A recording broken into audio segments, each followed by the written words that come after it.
Welcome to the Joski and Goob podcast. It is me, Joski, along with my co-host, Goob! All right, we're back. Obviously, not on a Tuesday like we said, but hey, better late than never, as they like to say.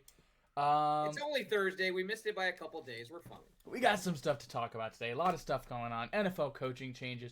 NFL playoffs. Were we right? Were we wrong? Like, you never know. We were both wrong on the Bills and Broncos game. We both picked the Bills. You picked the Patriots. You picked the Patriots. I picked the Texans. So you were right on that one. You picked the 49ers. I picked the Seahawks. Seahawks put some belt to you know what. And then did we both pick? We both picked the Rams, right? Yes. Yeah, we both picked the Rams. So we both went what? Two out of four? Three. Well, we weren't. Both of us weren't picking Chicago, so I mean. Oh hell no. So we both went about 2 out of 4. I think he went. Yeah, we both went 2 out of 4 because the one that I got wrong, he got right. The one that I got right, he got wrong, and we were both right and wrong about the same thing. So, well, we're not perfect here. We did a good amount. We picked games. We'll talk about each one of those games real quick. I put little quick stuff to talk about. Bills and Josh Allen more specifically choke again. 4 turnovers. You can't win a game off 4 turnovers. Also, the 5th turnover came from James Cook. Here's the underlying of that game. He got his coach fired. Yeah, he got his coach fired. His coach got fired because he did not perform. That is pretty much what it is. That is exactly what it comes down to is he didn't perform, so his coach paid the price for it. Sean McDermott paid the price for it. Hopefully a new face in the locker room helps them, but this was your best shot. Buffalo Bills, Josh Allen, this was your best shot. You really aren't going to get a better shot than this exact one you got this year. No Lamar, no Burrow, no Mahomes. This was your best shot. And multiple young quarterbacks. You're facing the other quarterback. He was the longest tenured quarterback in the remaining postseason of the AFC. In the postseason. Bo Nix, second-year player. Drake May, second-year player. CJ Stroud, third-year player. Let's talk about that for a second. So do you think that does this show that Josh Allen, even though he's had an MVP, is he that elite quarterback that can get your team to the Super Bowl? I think he is, but I don't think he is if he plays like how he played the other day. When he tries to do too much, he fumbles the ball, he forces the ball where it doesn't need to go, and he throws picks. This is why, when I hear people say, oh, well Goff doesn't elevate his team. Goff doesn't exactly hurt his team by fumbling all the time. A lot of mobile quarterbacks, what they give to their teams in running the ball and all that, and all the guys you list off when you say guys that are better than a pocket passer or a game manager, as they like to say, I will guarantee you what they make up for with, or what quarterbacks like Goff lack in maybe running ability, they make up for in not turning the ball over as much. Like, I feel like Josh Allen had a season the other season, like 2 or 3 years ago, we had like 20 turnovers total. And it was just because he was playing hero ball. Like, they were winning games, but he had like a bunch of turnovers. It comes down to the fact that, like, Lamar Jackson's gotten really good at not turning the ball over. Last year, he had when he was fully healthy the whole year, had 41 touchdowns to 4 interceptions. That was an insane ratio. But also, that's because he just started passing more. He didn't run as much. Like, everyone likes to talk about how, like, quarterbacks that run are so much more valuable, but not really. When you're fumbling the ball, you're not valuable. When you're costing your team drives, you're not that valuable. Then a guy like quarterbacks throw the ball. I don't understand this narrative that you're not a valuable quarterback or you can't elevate your team because you don't run. It's so stupid. But yeah, he lost his coach that job. He lost them that game. So many things that could have happened. So many things that could have went their way. But also, that game should have never gone to overtime. You should have taken that game and won it. The fact that the Broncos kept it the Bills kept it that close by having 5 turnovers is insane. But still, the Broncos were the better team and they won. The better team won that day. They took a big hit. So I will get to that in a second. I'm just talking about the losers from each game.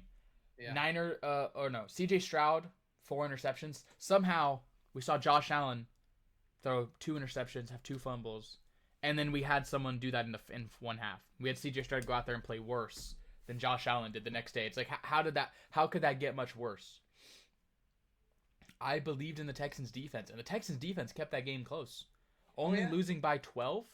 yeah. Only losing by 12 when your quarterback But throws 4 picks. that's been their MO all season. It's like the defense has carried this team. Their offense struggled to not put Yeah. up enough points. But I So also this whole year it's been CJ plays well enough. He yeah, plays well enough, and no, he did the opposite. He played really bad. So still a really good defense, still a good team going into next year. They got to get more weapons around CJ if Nico. Well, next year they get Tankadell back, which is a big gain. well, they had a big hit too, not having Nico Collins. I mean, 100%. so You can't ask Christian Kirk, a career wide receiver 2, wide receiver 3, to step up again. He stepped up. wide receiver one. You Yeah, can't have him do that again. When he had a great game, 144 yards the first week, but I just don't think I also didn't think he really had it in him to do it again. But what I will say is that they do not, if they can get that O line in check, dangerous team next year. Dangerous team next year. We can get that O line in check if Woody Marks can take a step, or if they just go out and get a better running back. They can have some semblance of a run game and pass protection. That's a dangerous team. And that's the thing I love about the run game in the NFL, because you're seeing all these rookie running backs come out and just break out and have tremendous seasons. Yeah. Because you look about 5-6 years ago back, the running back was an underutilized, or I think least respected position in the NFL. 100%. And now that it's come full circle. And then last year, Saquon basically won the Eagles the Super Bowl. So I'm just saying the running backs are proving themselves again, because I mean I grew up in the era of Barry Sanders. Yeah. Thurman Thomas. Those guys who those guys carried their teams. Emmitt Smith. I mean, the running back was such a crucial piece of the whole puzzle. Because I mean, you go back to the Dallas Cowboys of when they won their Super Bowls. You had Troy Aikman as the quarterback. You had Emmitt Smith as running back, and then Irving as the receiver, and they called them a trip for a reason, because they were the nucleus that made that offense you work. could build around that 100%. Yeah. And I think they got the quarterback. I think C.J. Stroud's still a good quarterback. He has had good years. I think he's regressed since his rookie year. I hate to admit it because he's a Buckeye, but yeah, he could be a great NFL quarterback. He's a talented quarterback. He's a talented quarterback. I will say they have Nico Collins. They have a really good receiver, Michigan product, Nico Collins. They have an insanely good wide receiver one when he comes back. Tank Dell, he missed the whole year because he destroyed his knee last year. And they have a good enough running back. Woody Marks is a good running back. Whether or not they get Joe Mixon back or Nick Chubb, both kind of older guys dealing with injuries. Well, that's the makeup of the NFL teams on offense too, is not just having one sole running back, but having like a two-headed monster like like Detroit has. I mean, you see those if we would utilize them. Yeah, you utilize both, because I mean one might be a strong speed runner, and then one was just a power runner, and then you have that makeup for your offense to build off of and make 100%. that offense work that much better. Yeah, no, I agree. Going on to the Bears, I wrote they have optimism, but they still have stuff to fix. Ben Johnson got the Dan Campbell bug. Went forward on fourth a few too many times. I think that cost them the game ultimately. Yeah. I think he kind of had the mentality of we're not supposed to win this game anyways. Let's just go out there and get it. It's like, no, if you would have played that game a little more carefully, you actually probably could have won it in regulation. Well, that's the thing, is if you would have kicked those couple extra field goals. That's what I say after every Lions game that we lose. We would have kicked a couple extra field goals. That's what I'm saying. I mean, you want to be, have the bravado and just go out and, go for it on fourth, which is great every once in a while. But man, to be consistent on it and then walk away with no points. This is the NFL, man. It's like you got to take the points when you can get them. If your model of being a coach is modeled after the coach that you were under last year, that coach went 9-8 this year and missed the playoffs. Maybe we should get away from that philosophy and keep it to a minimum. I thought the fourth downs were great. Were probably the best in 2022 and 2023. The year we went 9-8 and had that resurgence at the end of the half year, and the year we went 12-5 and made it to the NFC Championship, where the fourth downs cost us. The years that those are great is because we didn't do it every time. Now it just feels like, we're just going to do it every time because that's our thing now. Like, I feel like why have a field goal kicker if you're not going to utilize it? It feels like Campbell sometimes feels like he's stuck and he has to No, the fourth down going for it was a new thing. No one did it as much as Campbell did it when it first started happening. But now defenses know you're going to do it. They have packages ready for your fourth down plays. What would surprise them more is just punting the damn ball. That would surprise them more. Is just punting the ball and being like, all right, we're going to trust our defense, which is something we haven't been able to do the last few years. But I just think that that's all they really have to fix. Beef up your secondary a little bit. Beef up the front seven. Get a better pass rush. Because that was one of their kind of faults this year. It's not even as good of a pass rush. You got good weapons. Keep the O-line that you had this year because that O-line was really good. And you'll be back next year. I mean, we knew Ben Johnson is a good coach, but to go in and do what he did this year, his first year, was pretty amazing from a football just fan. Completely switching the culture. You know, and just them buying in and believing the coach. I mean, you see what New England's done. I mean, I'm telling you know, when you buy into your coach's beliefs, and I don't care what sport you're in, you know, it truly magic can happen. 100%. Moving on from the Bears, though, Niners window closed. I said it. They were this year's Lions, man. They just got hit with so many injuries, and even during that game, it just, you know, it was just decimating and really disappointing. I've got tons of friends who are Niners fans, and just felt bad for them because the core of that team is a good team. You know, from the coach down. They just got hit with the injury bug that just they couldn't go over that mountain. The only reason I wrote the window is closed is because they were really good this year because CMC had a really good year. CMC is still injury prone. So CMC at any point next year could get out. He got hurt in that game. He got hurt in that game. At any point next year, he's approaching 30. Kittle's on the other side of 30. Bosa, I believe, is almost 30. Warner is still a younger guy, but is on the way to 30, and you're paying $50 million a year to a quarterback who throws a pick a game, and to a quarterback who, in your biggest moments this year, couldn't get it done, and to a quarterback who Mac Jones came in for and did the same job. Imagine this. Halftime of that game, Mac Jones comes in and saves them. What would that would just. I don't think that would have happened. I don't think that would have happened just because of the simple fact of. Well, I don't too, but what do you do in that situation? What do you do in that situation as a coach? What do you do going in next year? I think they paid Brock Purdy too early. They gave him his extension before the quarterback market got more expensive because I think rookie deals are usually about 4 years. You don't get paid till about your 5th year, because then that's why they call it the 5th year option. But they signed him after last season. Last season was his 3rd year? Was this his 4th year? Yeah, this was his 4th year. He was drafted in 22, played in 23, got hurt at the end of 23, played 24, and then got hurt this year. Well, also he was dealing with injuries too last year. So also he was was he dealing with injuries last year or did they just suck? No, he was injured last year. He was also injured. So a guy who got injured last year got injured this year. You're paying him you're paying him $50 million a year to throw picks and get injured. I'm just saying, Goff does. Knock on wood here, but Goff never. I feel like Goff only got hurt the first year that he was in Detroit. He hasn't missed a game since. The first year in Detroit, he got hurt. David Blough had to go in. Yeah. But now he hasn't gotten hurt since. I'm gonna knock on wood there, but I'm just saying the best ability is availability. He doesn't take unnecessary hits. He slides. He goes down when there's a sack. Yeah, he's not mobile. Yeah, he's not flashy. Yeah, he has one game a year where I'm like, what the hell are you doing? Where did my quarterback go? But I think he's still a strong case. I don't know, that last touchdown run that got called back. I thought that was pretty gutsy of him. Which one? Was it not the Bears game? The last home game. Steelers game? Steelers game, yeah. Where Amon-Ra pitched it back. That was my moment where I'm like, this is my guy. I'm never switching up on him. He was willing to die. He was willing to die for this team. It reminded me of the Mendoza dive. Yeah, Mendoza dive just reminded me of that. Yeah. Yeah. Before we get into your coaching carousel, let's just look ahead to the AFC and NFC championships. Broncos versus Patriots in Denver. Jarrett Stidham will get the start. Can he get it done? What are your honest opinions? I've watched some Jarrett Stidham film this week.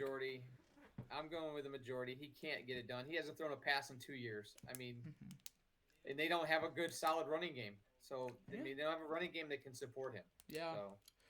That's actually I also said that. The only thing that can save them is they're playing at home. I And said the defense needs to step up. If the yeah, defense steps up, yeah. And I said for the Patriots, May just get the ball in the end zone.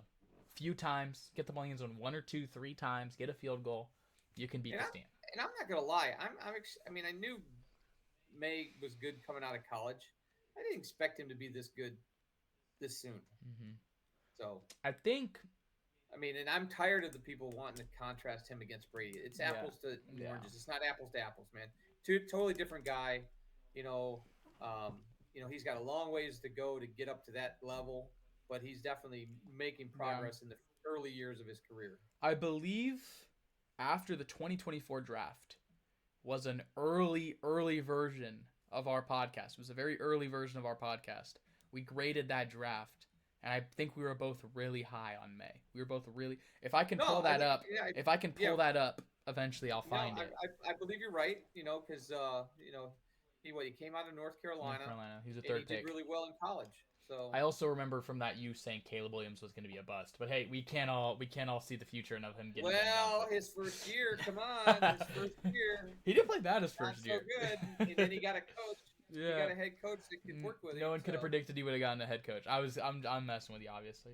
And then Pat's defense, pressure Stidham and stop the run. Do those two things, you win the game. That's it. which New England's defense can do. Milton Williams coming back yet last week. He did a great job.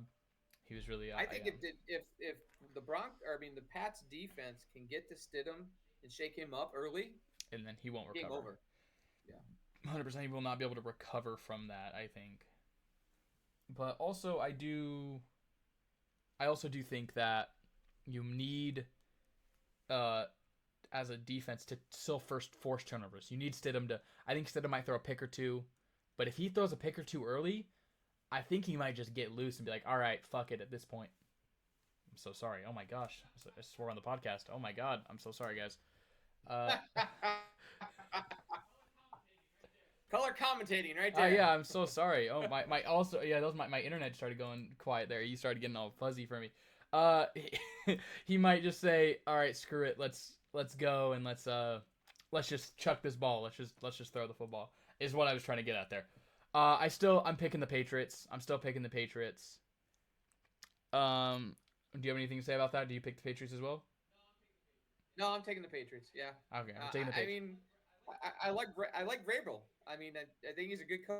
So I mean, he did a lot in Tennessee. He just couldn't get it done. But man, first year at the helm in New England and totally turned that team around. 100%.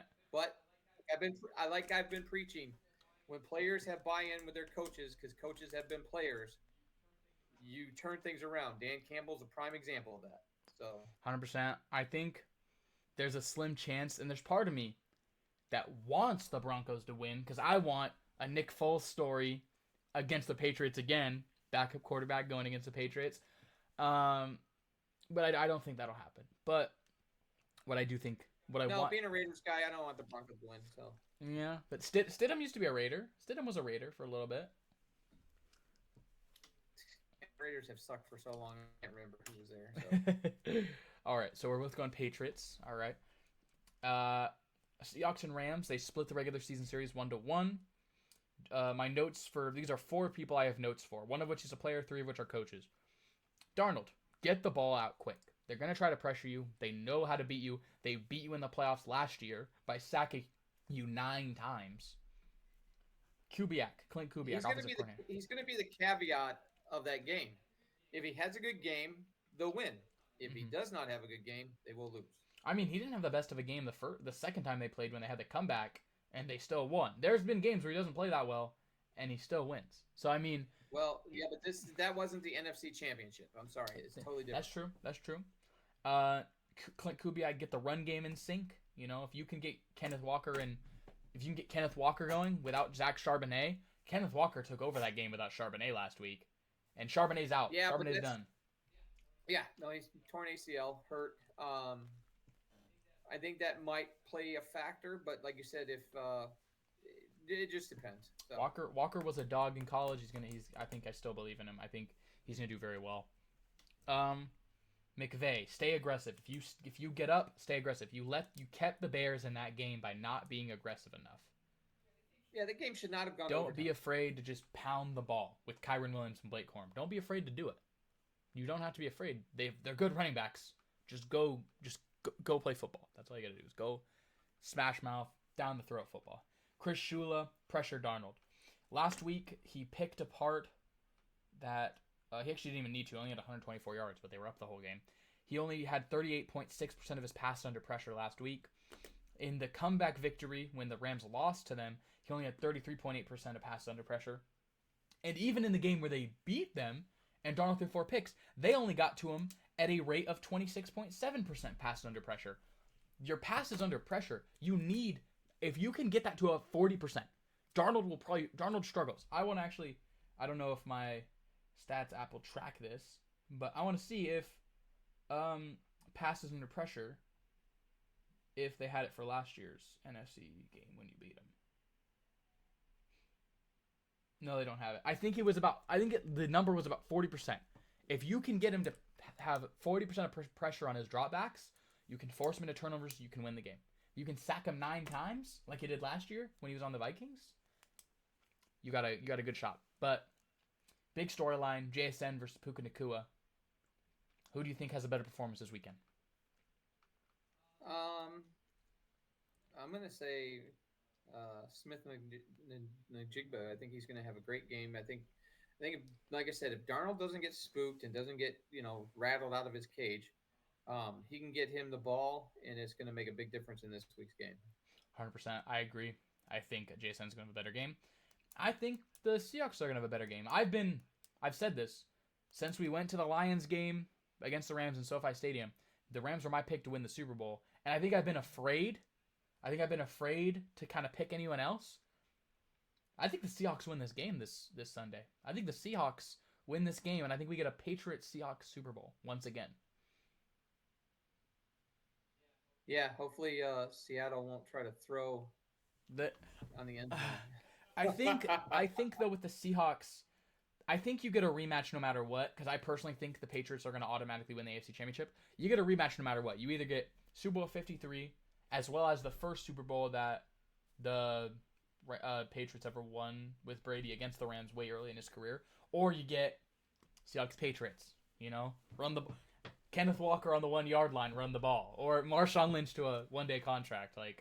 So that's going to be interesting. If the Patriots beat the Rams and the Pats win, do we get to see Marshawn on the sideline during that game? Maybe he might. Some Skittles. On you the talk sideline. about a colorful commentator. He was on Eli and the Manning cast. Yeah, Peyton and Eli Manning cast, and they were bleeping him left and right. So I apologize, everyone at home. That was a slip up. I apologize, everyone at home. Hey, you're human, dude. You're human. Just relax. All right. Now, do we want to get on to coaching? That is your segment. Yeah, let's go to the NFL coaching carousel. That's what they call it. Few teams from last week have picked up some coaches. So some of the coaches are out of the carousel. They've got teams. I mean, the biggest one was today was which I don't know if I want to say I'm surprised, but I didn't see him going to Baltimore. Jesse Minter, former DC coordinator for the Chargers.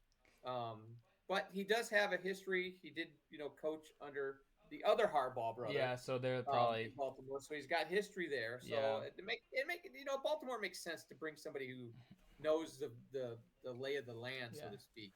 I didn't even hear about this. Did this happen this morning and I just wasn't awake? It just happened probably about five hours ago. I didn't even hear about that. That's crazy. Yeah. So, and then of course the Giants hired John Harbaugh, so they've got their guy. The surprise was Sean McDermott getting fired. I mean, holy.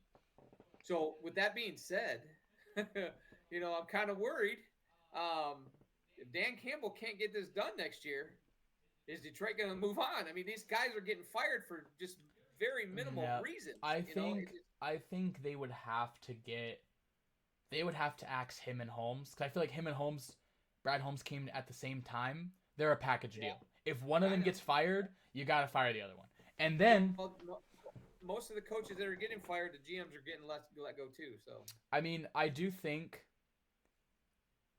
and this is just me being like a Lions fan, if you don't make the playoffs, win the division, or win the Super Bowl, any of those three, win a playoff game. I'm not even saying win the Super Bowl.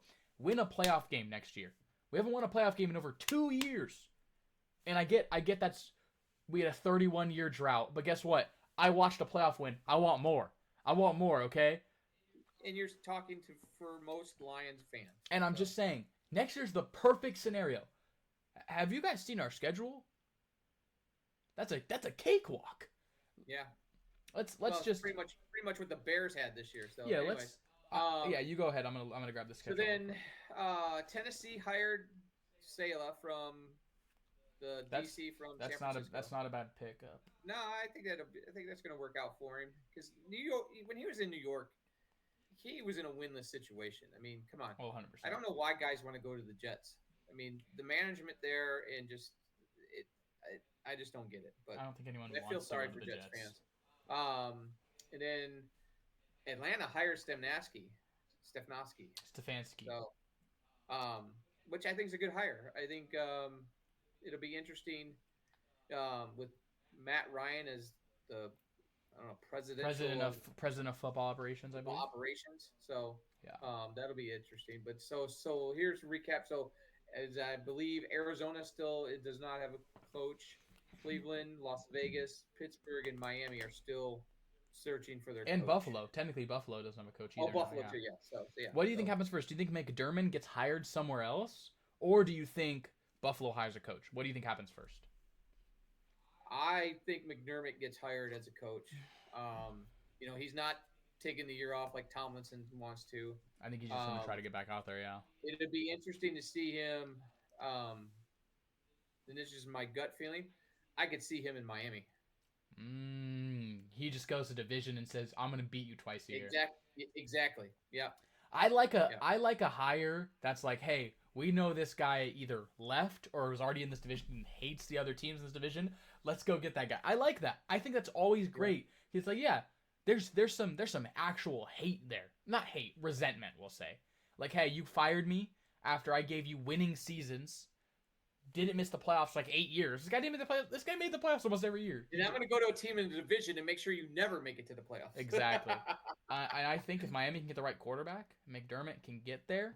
That's what I'm saying, man. We'll see what happens, but that's what I'm calling. I think Miami might be the spot for like a free agent quarterback. One of those teams that's going to get, Kyler Murray's probably getting the boot out of Arizona.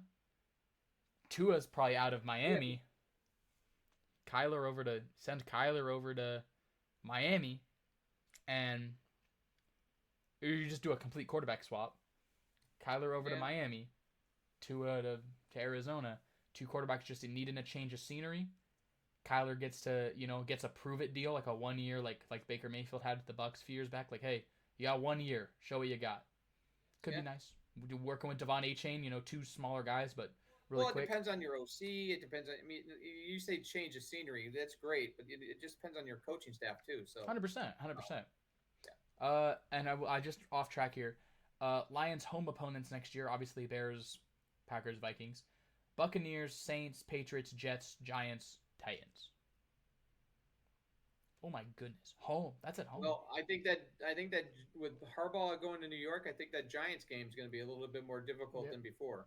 I still think we beat the Jets, Saints, Buccaneers, Titans. And then I think we beat the Vikings. We lost them twice this year, didn't have the mojo though. So I think we win every home division game. And I think we do lose to the Packers and Bears on the road. And then we play the Cardinals, Pet Zig, homecoming. And then we play the Falcons, the Bills, who now without their coach, I don't know how good they're going to look next year. Panthers on the uptick, but also still the Panthers. And then the Dolphins. That's an insanely just easy schedule. There's no way. I don't think there's a way we lose more than 5 games with that schedule. Unless the man we're about to talk about is the worst, like the next spawn of Satan. All right, you can continue to talk about the hire that I don't agree with, but we'll see how you feel about it. So, when Drew Petzing was announced as the hire for the Detroit Lions offensive coordinator, I was like most probably everybody that is a Detroit fan. We're like, who? Yeah, who's this guy? Who is this? But now that you've kind of done a little bit deeper dive and gotten to know him and seen where he's come from, um, I don't want to call it a Ben Johnson 2.0, but I mean he's in the same caliber as Ben, um, and he must have you know made a good impression with Dan Campbell and Brad Holmes Yeah. to get the job. And he's what I like about him is looking at his track record is his history of working his way up in the coaching lineage. Um, is pretty impressive. I mean, you got to look at he was back with Minnesota in what 2019 or 2017, 2019, and he was the receivers coach, and he worked on with Stephon Diggs and Adam Thielen. Got those guys up, and then he got Thielen to a Pro Bowl in 2017. Nice. And then well, he's good friends with Ben Johnson, of course. But they coached together at Boston College, so I think that's kind of where their base of their Mm. coaching started was at the college level, and they coached Mm. together there. So maybe have similar philosophies that Yes. the guys Well, I already mean, know. everybody keeps saying he's a big tight ends coach, and he actually, he tutelage Trey McBride. Oh yeah, had broke like the single season reception record for tight Yes, end. it was. He said 111 passes caught, and this was 24 for 1,146 yards out of one tight end. Yeah, And and then he's a multiple tight end guy. So he likes having multiple, but last year he just had McBride, who was. So I think well, Laporta and Brock Wright are the biggest winners right now. and then I saw something today, but I didn't see what the name was of Detroit possibly going after another tight end. Really? Yeah, but I didn't read Who'd the we go after? details on it. So I don't know. It could have been one of those stupid things that come up and Yeah. Last year, Trey McBride had. This is last year. He had 1,239 receiving yards, 11 touchdowns, 7.4 receptions a game, which was third in the league. Yeah. And 10 targets a game. What else about him? So he likes to have a good balance between the run game and the passing game. So I think this could definitely benefit Gibbs and Montgomery. But the question of the day is right now, from the things I'm reading and seeing, is Montgomery gone? I hope not. I hope this new OC can kind of. It's hard having a third OC in 3 years when the OC you had on the first year was really good. But I don't think they should get rid of Montgomery. I don't think Montgomery should want to leave. If Petzig is like, hey, I want to run the ball, but I also want to use both of you, I think that's a conversation you need to have because he's still under contract. We would have to trade him. We would have to trade him. He has Well, like 1 year that's left the on his rumors deal. right now. Is they're talking about trading him, and then I watched some guy's podcast today talking about what backs would you go out and get to replace him. So there's no replacing a David Montgomery-esque player. I feel like not only that, I mean, just as a player, his work ethics and just he's his been there. determination, his heart to play football. You can't find that in people. Yeah. So I hope we keep him. Dan Skipper retired today. Saves us some cap room. Taylor Decker. He's a name that's come up. Had his worst season of his career last year. Worst season of his career. And he's thinking about retiring, I guess. But he hasn't done it. If he doesn't retire by the time it's trade season's open and the season's over, even though he's been a Lion a while, do you cut him to save the $18 million in cap space for the next year?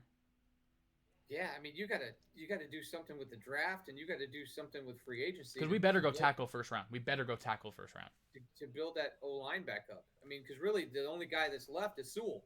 Yeah, I would say go out and get Linderbaum.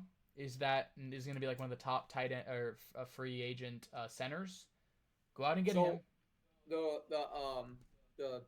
The thing I saw today in multiple sources, so I'm pretty sure it's pretty sure, is that Petzing's talking about bringing his center from Arizona with him. If he was good, then I'd be down to do that. But I don't have any details and whatnot. So, yeah, but I would want to go get Linderbaum. That I think is the current Ravens center, but I think he's gonna leave. I don't think he's under contract anymore for this season. He'd be a free agent. I would go out and get him. Cut Decker. Go out and get him. Keep Sewell at right tackle and go draft Caden Proctor out of Bama. Move up and get that Miami tackle or that tackle out of Utah. There are 3 good first-round tackles that you can just plug and play. And then Ratledge at the guard. Keep Glasnow at the guard if he wants to keep playing. Glasnow, Ratledge at the guards, Linderbaum at the center, Sewell at the right tackle, Kelvin. But you also have to Tyrese look at Proctor. free agency and going out and getting backups too, because if a guy goes down, we got to be able to plug it back in. Yeah. Oh, I 100% think that too. But I'm saying, like, if we want to build up our starting O-line first, and obviously we're going to have guys. That's the thing about Skipper is he could go in and really play anywhere. And we had a guy injured. Now he's injured, obviously, or now he's gone. But I will say that's what I need for the O-line. Fix this O-line up. Petzing, hopefully you're a good hire. And then defensively, just get depth. I don't know. I don't really know what to say. We've been saying go get secondary for 7 years we're now. Talking about, we keep talking about free agency and then the draft, but there's another resource that we have to watch during the spring. That is the UFL. 100%, yeah. Because there's guys that are going to be playing there to be auditioning for NFL jobs. That's how we got Bates, even though we don't use him. Even though we don't use him, that's how we got Bates. So, yeah. No, I agree. I'm just this season kind of in a sense took the optimism I had out. I had optimism for this season. I knew we were gonna take a step back this season. I had optimism last season, and then we get destroyed in the divisional, and I'm like, well, we're gonna take a step back, maybe 11-6, 5-3, 9-8. All right, well, now we're back to square one. This is where we were year 2, Dan. We're going backwards. We were going. I know we couldn't go anywhere from 15-2. You're not gonna go 17. Sometimes you got to go down to get up. I just hope it's our 2023 Eagles year where they sucked, and then the next year they're like, oh, we're really good now. So hopefully Gibbs makes that jump. If we got to lose Monty, I understand. That would just mean I hope Gibbs makes that jump. I would hope Gibbs makes that jump, and I hope we just go out and get. Now, J-Mo's still under contract, right? We just extended him that last offseason, so he's under contract. St. Brown's under contract. We got to pay Gibbs either this offseason or next. We might need to accept his option this year. I don't know where that's at. We need to pay Gibbs soon. So I know we signed all those contracts. Holmes signed $1 million in extensions, and now we're seeing all of that money come back to hey, you don't got the money to go out and get the big guys anymore. So we'll see what happens. We'll see how it goes. God help us. Let's hope that we can, go out there and win. It's okay because other Michigan sports are doing really well. Do we have the update on how they're doing? We'll do our Michigan sports recap. Yes, sir. All right, Detroit Pistons, numero uno in the 31-10, 32-10. Yeah. Oh my goodness. And then the Red Wings, red hot, baby. They're just there's they're playing now. It's just I keep looking at these scores and they're behind, and man, they just pull it out in the third period. They just know how to get it done. And of course, Michigan basketball, number 3 in the country. That's okay. We'll take it. Hey, it keeps the pressure off. Better than nothing. I have to say the last 2 weeks of games have been a good reality check for this team. Oh, yeah. When we were blowing people out by 30 and 40, especially like Gonzaga early in the season, I think that kind of gave them, maybe a big head. But, they're still pulling through. Guys are clutch. Lundenberg is playing out of his mind. Yeah. Prideaux, definitely a great point guard, just getting it done. Our 3-point shooting is just on fire. 100%. But yeah. So then, and then the Michigan women's basketball, they're back up to number 6. Oh, 6. 6. So they're doing well. And then Tigers' first preseason game, February 21st against the Yankees. Almost there. We're almost back. Yeah, so we have until February 21st to get a deal with Scooble going. Let's get a deal. Let's get a deal, guys. Let's get a deal. Let's get a deal with Scooble, please. Can we give him some money? Hey, if you guys don't know how this works, Tigers front office, you give him money. let's talk to them specifically. Illich family, Yeah. who are running this organization. You give him money, Get he that plays pitcher baseball signed. for you. I don't know if you guys know how this works. You don't just gonna be like, oh, we're not gonna pay you money. You're just gonna come play baseball for us. No, you pay him money, he'll come play baseball for you. I follow Tarek on Instagram. He's working out almost every day. This guy's posting about a workout almost every day. He's ready to go. He's locked in. Come on, man. Let's go back to the Field of Dreams motto. If you build it, they will come. Exactly. Like, we You know, have you so sign much him, money. You sign him, and players are going to want to come to Detroit. And we haven't made any moves. We didn't go out and get anybody. We're kind of just running it not back. that I've been following a lot of baseball, but they're not there've been some moves, but not a whole lot of. And the only teams making moves are the Mets and the Dodgers. The only two teams making moves. Well, because they're the ones wanting to spend money. So Kyle Tucker to the Dodgers, Edwin Diaz to the Dodgers, Freddie Peralta, that Brewers pitcher, to the Mets, Mackenzie Gore to the Rangers. Like, there's other teams making moves. We're just not doing anything. We need to. I don't know. I just want to see how this bullpen looks after a fully healthy season, because we wouldn't have had to go get Paddock and Morton, the two old guys. We wouldn't have had to go get them if Jackson Jobe and Reese Olson stayed healthy last year. yeah. So we're hoping. We're definitely hoping that we can, do better. I hope. Well, I think what got things excited last year is we did so well up to the All-Star break. And then, We were red hot. Yep. Tigers were winning, jamming, just firing all cylinders. And then after the All-Star break, Just kind of died off. the wheels fell off the cart. Yeah, 100%. That's how it happens sometimes. We were projected to win the division, and it just We got the last laugh though. We lost the division, but we won the wild cards. We got the last laugh against those stupid Guardians. But yeah, no, I think Michigan sports is fun to watch. There's some good everywhere. Even if you're not watching the Lions, you're not thinking about too much about the Lions. Watch a Pistons game. Pistons are winning. Watch a Michigan basketball game. Michigan basketball's winning. That's what it comes down to, is really just appreciating what we got, appreciating the good teams we have, and not worrying about the teams that aren't doing so well. Because at the end of the day, you're a fan of multiple sports for a reason. You don't gotta. Hopefully, I can't think of one city where I think every team's bad right now. Yeah, that's true. Because at least the Yankees were good. Wait, I didn't even write this one down. Michigan hockey still number one. Oh, so. Still number one. Yep. No, but I think. Let me think. Is there a city where every team's bad right now? Well, Oakland, but they don't have anybody. That's why. See, Oakland doesn't have any teams left. They all left. Yeah, I would say Sacramento technically, because the Kings suck, but they only have one team. Don't even get me started with that. I just don't understand that organization. I mean, the talent that team has, and they just can't find it and get it together. I mean, they just suck. They're streaky. It's like they'll play one period where they're hot, and then like last night's game, third period they just pooped the bed. They didn't. Yeah, get not very good. done. Not very good at all. Do we have anything else to talk about? No, I don't think so. I think we're good. Hey, the shorter the sweeter. We've been about 45 minutes. I want to keep a trend going to give him shout outs. So your grandfather, Larry Giamona, has a birthday coming up early next month, the first part of February, and he will be 80 years old. Happy birthday. Happy birthday, Papa. Yep. You see this? We're just saying it. Happy birthday, Papa. Also, Aaron. Aaron has his birthday February 1st. Early February. But he's not 80 years old. Oh, I thought we were just saying birthdays that are happening. I thought we were saying birthdays that are happening.